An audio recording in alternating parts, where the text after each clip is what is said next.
સાંસદ ખેલ મહોત્સવ 2025ની સ્પર્ધાઓ અને ઇનામ વિતરણ સમારોહ નડિયાદના સ્પોર્ટ્સ કોમ્પ્લેક્સ ખાતે યોજાયો હતો।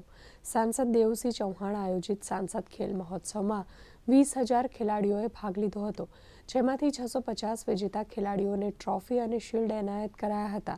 આ પ્રસંગે સાંસદ અને પૂર્વ કેન્દ્રીય રાજ્યમંત્રી દેવુસિંહ ચૌહાણે જણાવ્યું હતું કે દેશમાં રમતગમતોને તથા રમતવીરોને પ્રોત્સાહન આપવાનો અભિગમ પ્રધાનમંત્રી નરેન્દ્ર મોદીનો હતો।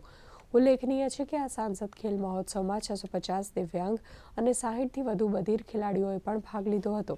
આ તમામ વિજેતાઓને શિલ્ડ અને મેડલ સાથે રમતવીરોને પણ પ્રમાણપત્ર આપીને પ્રોત્સાહિત કરાયા હતા। આ પ્રસંગે મોટી સંખ્યામાં અગ્રણીઓ ઉપસ્થિત રહ્યા હતા। ખેડાના સ્પોર્ટ્સ કોમ્પ્લેક્સમાં લગભગ હજારો ખેલાડીઓના રમ્યા પછી ઇનામ વિતરણનો કાર્યક્રમ અહીંયા કરવામાં આવ્યો।